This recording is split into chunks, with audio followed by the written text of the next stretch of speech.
that many times. You'll never know. This is. Jesse says this is 3 out of 5, and he thinks it's going to go Game 5. I really hope it does, because both players are just so fun to watch. Mr. 62, Kalvar, and Glock, of course, the game to watch. But we're going in, and Kalvar immediately starts by just trapping Glock and immediately getting him down into the disadvantage. He is very well versed. Kalvar is with this matchup. Obviously, we've seen Glock take advantage of matchup inexperience probably for most of his melee career. Yeah, absolutely. Which, That's a strong thing to do. Yeah. If you play Game & Watch. But against the people from your state, I'm pretty sure Jesse and Kalvar don't really lose to him anymore.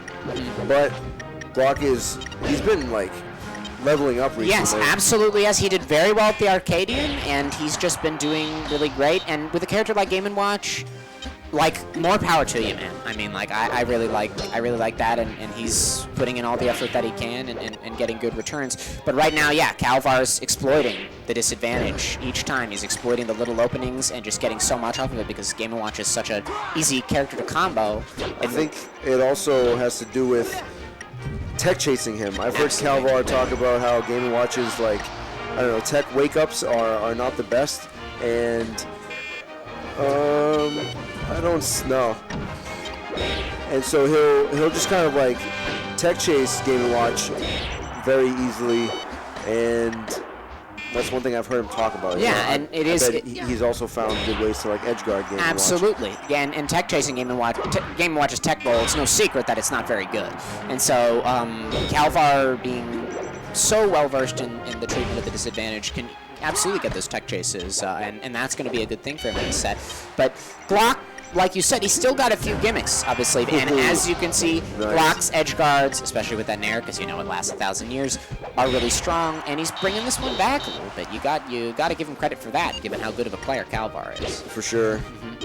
He went with a ledge dash down tilt, which I can see being a fun option to use as Game & Watch, but absolutely. Got outspaced by the big Marth sword. Yeah, and Game & Watch's ledge dash is, a lot of his movement is such a potent and common option that I think that Kalvar is certainly putting ledge dash down tilt into his thoughts when he's trying to trap Glock at the ledge, and so he was probably he outspaced it and then was ready with the punish, and it can be hard. If you hit Game & Watch's down tilt, you love it, but if you don't, it's a problem.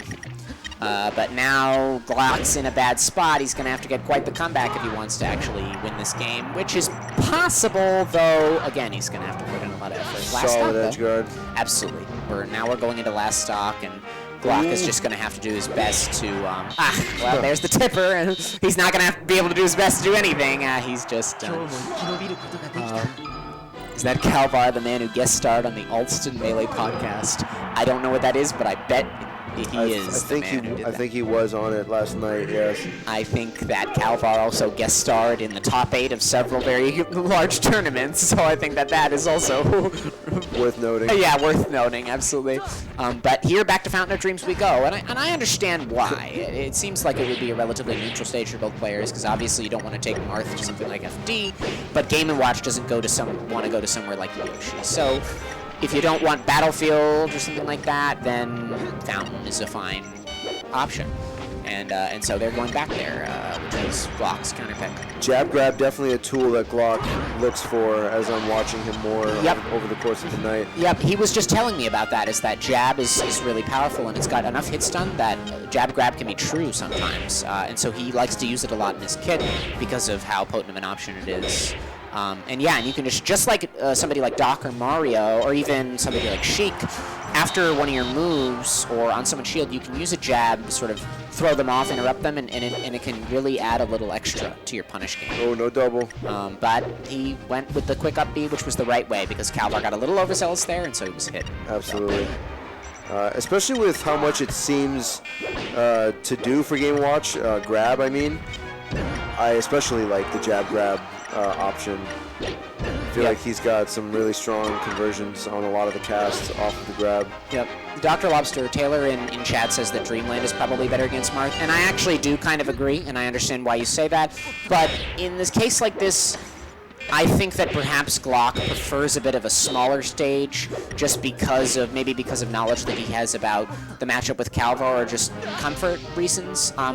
But I think both are reasonable options, and he did fairly good in the match with Kalvar in the first game. So. I'm a Marth. I would definitely rather fight Game & Watch here than Dreamland. I agree. I know that. But yeah, but I think that it has to do with Glock's own sort of comfort, Glock's understanding. But that might end up being where it is. If Glock happens to win Game 3, let's say, and then it goes to a Game 5, and he has the counterpick advantage, he probably would go to Dreamland. One thing I want everyone to look out for and keep in mind is that Game & Watch's fair actually outspaces Marth's fair. So Marth having to worry about a character whose fair outspaces him is like not the norm. So I like watching how Kalvar kind of, I don't know, moves around and chooses to engage with the Game & Watch. Yep. Knowing that, because obviously some fairs connect for Glock. That time he got dash dance grab for throwing out the fair. That time it was like a slight trade that then gave him a hit of his own. I feel like the fair is big in how it all plays out. Yeah, it is, absolutely, and it's a lot of Glock was saying that's a lot of his neutral, and so if Kalvar can manage to deal with that, then that's going to be good. And Kalvar gets that clutch up B, and there's not much you can do when you're Game & Watch in that situation, and you can see that from the player cam that Glock is not happy about that, but he thinks that he can win, and so he's going to give it a shot on FD of all places. I wouldn't have thought this would be good, but then again, Game & Watch is no spacey, so there's definitely some things that he's going to be able to do. So yeah. I'm curious to see what sort of Game & Watch like combos.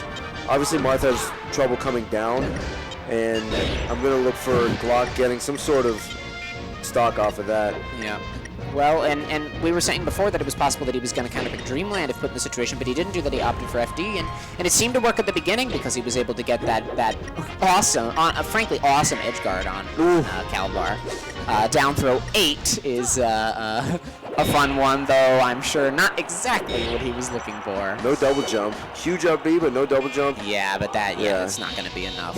If Kalvar wasn't on the ledge, Game & Watch probably would have gotten back because he's got magnet hands. Oh, no double jump again for the other way. And Kalvar is done. 49% kill. I mean, you're going to have to go with, well, I wouldn't call it a cheese kill, but early kills with those catches. If you're Game & Watch, you're going to have to take every opportunity you can get, just like he was trying with the down throw judgment. Absolutely.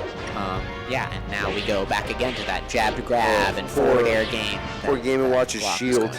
We haven't commented on how bad his shield is yet. Yes, well, I think I don't like to comment about things like that because I think everyone really knows that. But it is part of what makes this matchup hard for him, is that it's very hard for him to shield anything.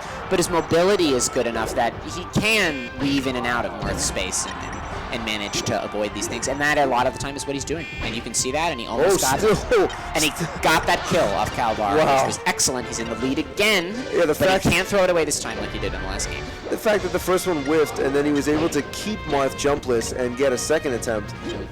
Pretty nuts. Yeah, he just knows his stuff. He knows exactly how long that nair lasts, and he knows what to cover and when to cover it. And it's good, and I'm glad because this is he's playing against such a good player, so he's going to want to pull out all the stops. Death so early from a nair in the middle of FD. Yeah, that's the Game & Watch struggle. Fair to down tilt to fair. Another fair. There's the fair, and Kalvar accidentally did the down air. He's probably trying for a crouch down tilt or something, and he did the down arrow stage, and that's the game from Glock. Now, hopefully that will reinvigorate Glock's mindset to go into the next game. I'd like to see Marth's experiment with power shield F smashing, or maybe like up tilting the Game & Watch approaching fair. Yeah, because I agree. Fair is not even L cancelable, right? Of Game & Watch. No, fair is L cancelable. Yeah. Which are the two that you cannot? You cannot L cancel back air or up air, but you can L cancel fair or maybe nair also. But you can L cancel fair and dare, which is part of the reason why they're such important approach options. Okay. It is the one that's L cancelable. However, it's not lagless. So yeah, an option like a power shield or like a dash dance to try and punish that is what is going to be something that's optimal for Kalvar. But he's just getting like smothered in this game, and again, Glock is going to really want to keep a applying that pressure, because if he can manage to win on Kalvar's own counter pick, that's going to be good for not only his mindset, but also just the nature of the set. It adds a lot of extra oomph to it. I agree. Wow, this is looking incredible for Glock. He just seems to know what to do in this game, and he's just going to have to keep going with it. Nice He's going to have to keep outplaying Kalvar, and getting a win like this would be incredible. Game & Watch player with win on the newly crowned top 100 player, Kalvar. That'd be something. Yeah, real talk, congratulations to David. He's an excellent player, and he just really puts in so much work, and we love him. Definitely a threat, no matter who's on the other side of him. Is that the swooper in chat? He's also newly top 100 and an excellent Samus, and I love him. Regardless, Glock, again, that tree gimmick was even made Glock smile. Oh, yo. Dies at 20 to the tipper. They both gimmick each other out a little bit. He was kind of just chilling, it looked like. Left himself susceptible. Oh, but there's the jab grab on shield again, but he goes for the hammer, and I understand why. If he got a 9, and it hit Kalvar, it would have been the edge. So, not the first time, but I've been keeping an eye on some of the tech chases that he's doing after having conversations in the past. Kalvar definitely getting a lot out of the grabs on Game & Watch with several tech chases, and it actually does look pretty straightforward. Yep, it looks like what he's going to want to be doing, but after that F smash, there's a big change in momentum that's happening in this game. Glock's got to get his shit back together, his stuff back together, to get to genius brain trade there. I agree. Not even really taking a lot of percent. It was like a soft hit of Marth. Neutral air is what he wanted, and now he's back on stage, so he does have the opportunity to win this game. I'm going to pretend that didn't happen, but but he's going to have to do hard work. Any opening here could be good for Glock, but he's just getting eaten at the disadvantage by these one more of those.